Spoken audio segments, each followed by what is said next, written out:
Lukas, 20 kabanata. Pag-aalinlangan sa kapangyarihan ni Jesus. Isang araw, habang si Jesus ay nagtuturo sa loob ng templo at nangangaral ng magandang balita, nilapitan siya ng mga punong pari at mga tagapagturo ng kautusan, kasama ang mga pinuno ng bayan. Sinabi nila sa kanya, "Sabihin mo nga sa amin kung ano ang karapatan mong gumawa ng mga bagay na ito. Sino ang nagbigay sa iyo ng ganyang karapatan?" Sumagot si Jesus, "Tatanungin ko muna kayo. Sabihin ninyo sa akin kung kanino galing ang karapatan ni Juan na magbautismo. Sa Diyos ba o sa tao?" Kaya't nag-usap-usap sila. Kung sasabihin natin sa Diyos, sasabihin naman niya sa atin, bakit hindi kayo naniwala sa Kanya? Subalit kung sasabihin naman natin mula sa tao, papatuhin tayo ng mga tao dahil naniniwala silang propeta si Juan. Kaya't ang sagot na lamang nila ay, "Hindi namin alam." Kaya't sinabi ni Jesus sa kanila, "Kung gayon, hindi ko rin sasabihin sa inyo kung sino ang nagbigay sa akin ng karapatan upang gawin ang mga ito."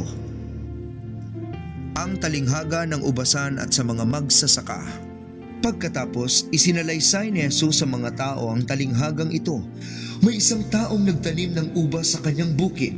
Pinaupahan niya iyon sa mga magsasaka at siya'y ng ibang bayan sa loob ng mahabang panahon. Nang dumating ang panahon ng pitasan ng ubas, pinapunta niya sa mga magsasaka ang isa niyang alipin upang kunin ang kanyang bahagi. Ngunit binugbog ng mga magsasaka ang alipin at pinauwing walang dala. Nagsugo siyang muli ng isa pang alipin at ito rin ay binugbog. Hinamak at pinauwing walang dala. Nagsugo pa siya ng ikatlo, subalit sinugatan din ito at ipinagtabuyan. Nag-isip-isip ang may-ari ng ubasan. Ano kaya ang mabuti kong gawin? Mabuti pa'y papuntahin ko ang minamahal kong anak. Tiyak na siya'y igagalang nila. Ngunit nang makita ng mga magsasaka ang anak, nag-usap-usap sila at sinabi, "Ito ang tagapagmana. Patayin natin siya at nang mapasa atin ang kanyang mamanahin." Siya'y inahagis nila sa labas ng ubasan at pinatay. Ano kaya ang gagawin sa kanila ng may-ari ng ubasan? Tanong ni Jesus. Pupunta siya roon at papatayin ang mga magsasakang iyon at ipapaupa niya sa iba ang ubasan. Pagkarinig nito, sinabi ng mga tao, "Huwag nawa itong mangyari."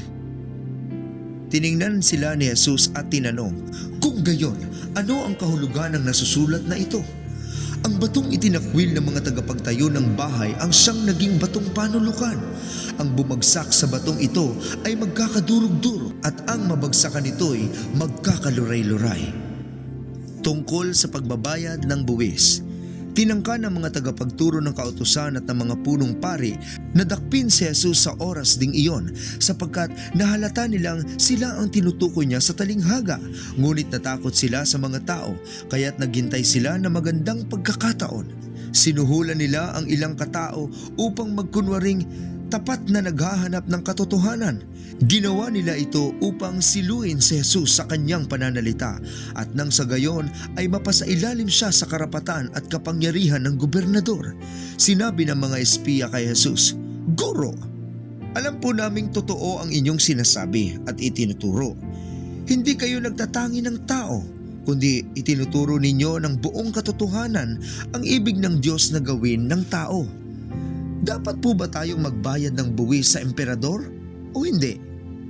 Alam ni Jesus ang kanilang masamang balak kaya't sinabi niya, "Iabot ninyo sa akin ang isang salaping pilang. Kanino ang larawan at ang pangalang nakaukit dito?" "Sa emperador po!"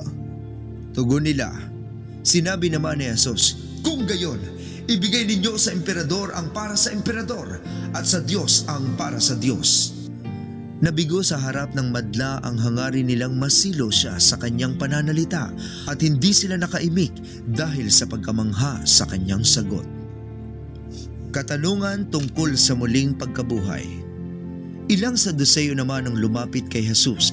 Ang mga ito ay nagtuturong walang muling pagkabuhay ng mga patay. Sabi nila, "Guro, isinulat ni Moises para sa atin ang batas na ito. Kung namatay ang isang lalaki at maiwang walang anak ang kanyang asawa, ang kapatid ng lalaki ay dapat pakasal sa byuda upang magkaanak sila para sa namatay. mayroong 7 magkakapatid na lalaki. Nag-asawa ang panganay at namatay na walang anak. Nagpakasal sa byuda ang pangalawa, subalit ito'y namatay ding walang anak. Ganoon din ang nangyari sa pangatlo hanggang sa pampito, at silang lahat ay namatay na walang anak. Sa kahuli-hulihan, namatay naman ang babae. Ngayon, sa muling pagkabuhay, sino sa 7 ang kikilalaning asawa ng babae? Yamang silang lahat ay napangasawa niya. Sumagot si Jesus, "Sa buhay na ito, ang mga lalaki at mga babae ay nag-aasawa, ngunit ang mga lalaki at babaeng karapat-dapat na mapasama sa muling pagkabuhay ay hindi na mag-aasawa. Hindi na rin sila mamamatay sapagkat matutulad sila sa mga anghel. Sila'y mga anak ng Diyos dahil sila'y napabilang sa mga muling binuhay. Maging si Moises ay nagpapatunay na muling binubuhay ang mga patay, sapagkat sa salaysay tungkol sa nagliliyab na mababang puno, ang Panginoon ay tinawag niyang Diyos ni Abraham, Diyos ni Isaac at Diyos ni Jacob. Ang Diyos ay hindi Diyos ng mga patay, kundi ng mga buhay. Sa Kanya'y nabubuhay ang lahat." Sinabi ng ilan sa mga tagapagturo ng kautusan, "Guro, maganda ang sagot ninyo." At mula noon ay wala nang naglakas loob na magtanong kay Jesus. Katanungan tungkol sa anak ni David. Si Jesus naman ang nagtanong sa kanila, "Paano nasasabi ng mga tao na ang Kristo ay anak ni David?" Si David na rin ang nagsasabi sa aklat ng mga awit, "Sinabi ng Panginoon sa aking Panginoon, maupo ka sa kanan ko hanggang lubusan kong mapasuko sa iyo ang mga kaaway mo." Ngayon, kung Panginoon ang tawag ni David sa Kristo, bakit sinasabi ng mga tao na siya'y anak ni David? Babala laban sa mga tagapagturo ng kautusan. Habang nakikinig ang lahat kay Jesus, sinabi niya sa kanyang mga alagad, "Mag-ingat kayo sa mga tagapagturo ng kautusan na mahilig lumakad ng may mahahabang kasuotan at gustong-gustong batiin sa mga pamilihan. Mahilig silang umupo sa mga pangunahing upuan sa mga sinagoga at sa mga upuang pandangal sa mga handaan. Inuubos nila ang kabuhayan ng mga byuda at ginagamit ang kanilang mahahabang dasal bilang pakitang tao. Dahil dyan, lalo pang bibigat ang parusa sa kanila."